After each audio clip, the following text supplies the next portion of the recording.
I was accused of trying to break into my own apartment. Hey, first time posting here. I've always read stories like this, but I wasn't expecting to experience it myself. I, 28/F/Southeast Asian, was cleaning my apartment because our lease is ending soon and we're moving out.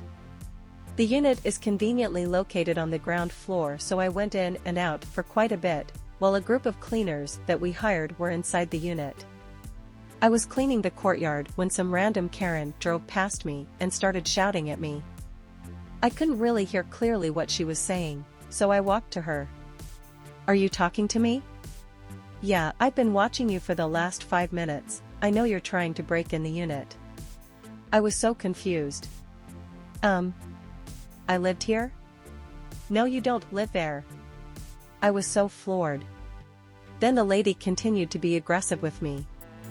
Just to add details, I'm not a native English speaker and I live in a white-dominated suburb. I'm an immigrant but have been living in the country for 10 years, so I find this situation quite overwhelming because I can't find the right things to say under pressure. I then showed her my electricity bill, hoping that she would move on.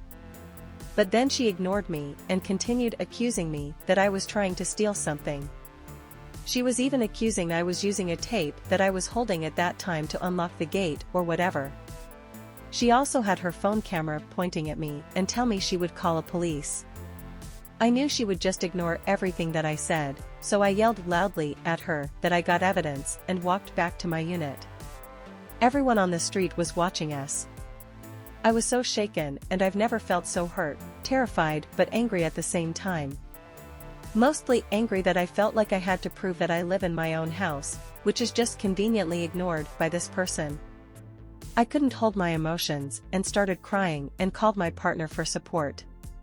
I wanted to post this experience in the local group, but I realized quickly that not everyone can empathize with my situation and was asking instead why this experience was racism. I feel so tired and have been scared of racism for my whole life overseas. The racisms that I've experienced before was subtle, so I always second-guess myself. But this experience left me petrified and it brought back my fears when I just moved to the country. Anyway, this is not a retail story, but hopefully resonates with many here. You're on the floor, you must work here. Woke up to 4 sick kids. So, I do as any responsible parent and keep them home from school and give ol' worky poo a heads up I won't be coming in. Now, I know that calling in on a Monday after the holiday weekend is a huge no-no, so I'm already stressed, you know? But they can suck it, 'cause I'll do whatever is in the best interest of my children. Which lead me to going to the store. I started to feel ill and wanted to get to Kroger before it all hit me. My wife stayed back with the kids, as she wasn't feeling well either. So, I run to the store. I grab some popsicles, Gatorade, ECT for some feverish kids. Then, I head over to medication area to get some chest rub and those shower crystals to help you breathe in the shower. Some lady is in front of me the whole way there. She is knocking stuff off the shelves and then stopping everyone, because you can't get around her, while she picks it up. And the whole time she's mumbling to herself about how people will just have to wait and she's sorry but it's just how it is yada yada yada. I decide to go the opposite way around the store to avoid her. I found what I needed on the bottom shelf. I'm really tall. I don't like to bend all the way down there. I take a knee.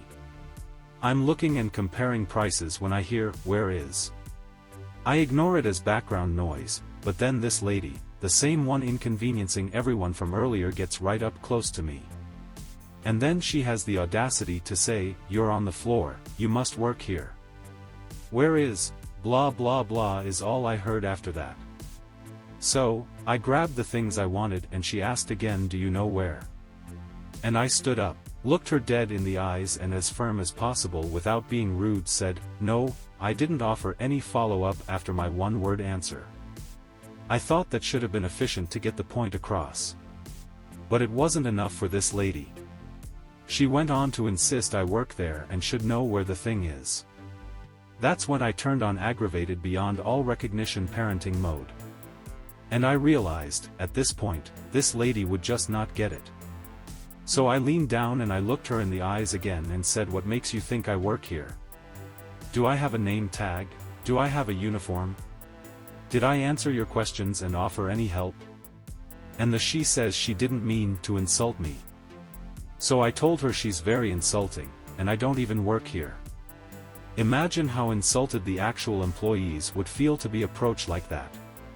And then I walked away. Edit, I have gotten some good feedback. However, I have decided I'm going to take a new approach to this kind of situation. Next time, I'm going to tell them they should know where it is because they manage the place. Then, I'll proceed to bitch about another imaginary employee, and I might just ask them for a raise for always going above and beyond. Then maybe, just maybe, if I see an unhappy customer, I'll direct them to the manager I just appointed to make any complaints. I don't teach here. This happened a while ago, but I randomly remembered the story. So, as you might guess from the title, I, 33F, am I teacher. For one of our extracurricular activities, we had to go on location for a workshop. I was keeping a door open, because we were supposed to enter through the side entrance, not the main entrance. To make sure none of the students started wandering around aimlessly, I made sure to be in view and yell out whenever I spotted a student walking near the meeting point. On the open space, near the building we were meeting, a stage was being placed for something. No posters, plaques, or any kind of explanation, just a stage standing there. This didn't help in spotting students, but I managed. Someone that did work in the building had taken a picture of the stage, and some people hanging around, and entered through the door I was keeping open. One of the guys in the picture did not want their picture taken, I can relate, but as I was standing there, keeping the door open, he thought I worked there too. As a result, he ordered for me to go bring your colleague. Mind you, I couldn't move, and not in the petrified kind of way. I was still waiting for some of the aforementioned students. I also had no idea how to open the door from the inside, no visible handle, so I couldn't just let the door close on its own, and I was not about to lock myself out. I tried endlessly to explain that I was here for a school, that I didn't work there, that I have no idea who that person was, that I was waiting for students to start the workshop we had paid for, aka I was a customer, all to no avail. The more I explained I didn't work there and had no idea who that person was, the louder the guy insisted I bring out my colleague. And of course, students keep trickling as everything is going down. It came to a point that police, who were surveying the construction of / around the stage, had to get involved, just so they could repeat what I'd been telling yelling guy the entire time. I don't work here, have no idea who the picture taker was, and couldn't help in any way. Finally, he believed me, or, technically, he believed them, so he started aiming his frustrations about the guy taking pictures at the police, rather than at me. As I was waiting on one or two more students, of course some had to be late, the guy that took the picture showed back up, saw / heard the guy's frustration about the picture, and started a whole new discussion, with me still stuck in the doorway. I'm pretty sure the picture got deleted, but by then I was trying to disappear and wasn't actively paying attention to the discussion. I was just trying to manifest the missing students so I could leave and join the workshop. After everything was said and done, and the people actually involved had all gone back to their business, the students finally showed up, no help there. Luckily, the workshop was active / interesting enough to clear my mind, but, as happened today, the memory pops up randomly. Crunch time in the parking lot. This happened last week after my son's soccer practice. I just had a few minutes between finishing work and having to drive my son, 10M, to soccer, so I did what I normally do and grabbed the first shirt off the top of the pile in the drawer and put it on, without a second thought. I work from home, so I haven't shaved for a few days, so I did look a bit grungy. At the same time, my wife had laid out my son's clothes for soccer, including a bright yellow soccer shirt with the appropriate overpriced logo on it. It wasn't until some other parents at the practice started teasing me that we were shirt twins that I realized that the shirt I was wearing was also bright yellow, sans logo. So we laughed, the kids practiced and all was good. During practice, my wife messaged me and asked if we could pick up some groceries, milk, bread, so we drove over to the local grocery store, a typical day. When we got to the store, the closest parking spot had a few carts in it, so my son helpfully got out to move the carts while I pulled in. He pushed a few to the return area nearby, and kept one for us, again a typical boring day getting groceries. As I got out, and grabbed the cart my son left for me, and he came back, some woman parked next to us was putting her groceries in her SUV and we heard her say something like, "I'm done with my cart," but of course we didn't pay attention. About 30 seconds later, we heard metal scraping on metal, and turned to see the lady backed into the cart she left behind her SUV. As we started chuckling, she got out of the car and started yelling at my son that he was supposed to take the cart, and now he has to pay the damages because he didn't do his job. My son wavered between laughing, crying and running because it was funny, but he is shy and didn't know what to do.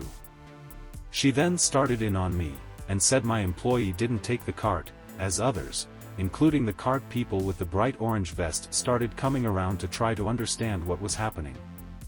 Avoiding cursing in front of my son, I told her to shut up. He obviously doesn't work here, since 1.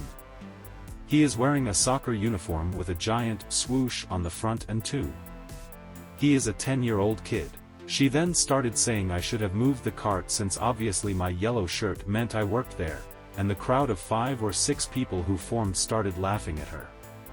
The cart guy walked up to her and told her he needed her to come into the store to talk to the manager because of the damages, and that he will make sure we will be taken care of.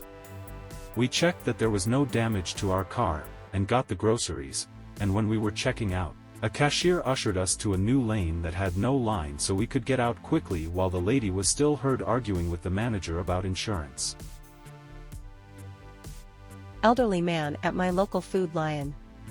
I, 39, NB, do the grocery shopping for my family, parents who I live with. Mainly because I have the time, but also because I enjoy it.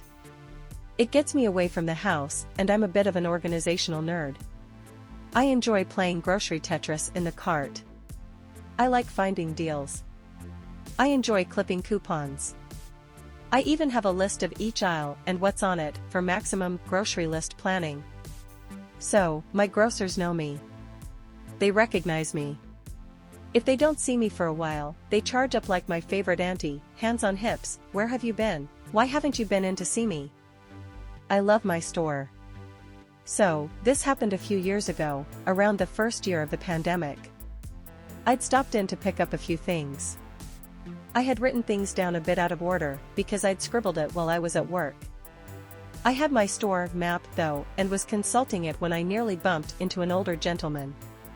When I say older, I don't mean 50s. This man was closer to 80. He apologized and seemed flustered, so I asked him if he was alright. "I'm lost," he said despairingly. "I can't find X, I can't remember what he'd been looking for. It might have been sugar or coffee or something simple like that." I glanced at my map to confirm before telling him which aisle. He thanked me and then, completely bereft and almost seeming to give up, said, "My wife used to do the shopping for us. 50 years. She's been gone a month and I don't know how to do this." My heart instantly broke. I asked him what else he was looking for. He showed me his list. I accompanied him while we found all the items he'd come looking for and a few others. It wasn't much, the bare essentials for a single man for the week, and we were done in about 15 minutes. As we shopped, we talked. His wife had caught COVID and fought for almost 4 weeks before passing away. I ended up giving him my map, hoping it would help him as he acclimated to this new task.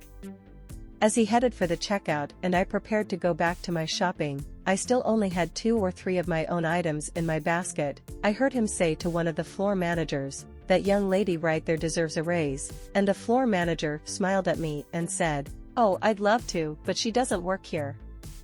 The old man looked at me, tears in his eyes, and thanked me. I told him I'd been happy to do it. I still am. It's been 3 years, and I still think about him from time to time, wondering/worrying if he's okay.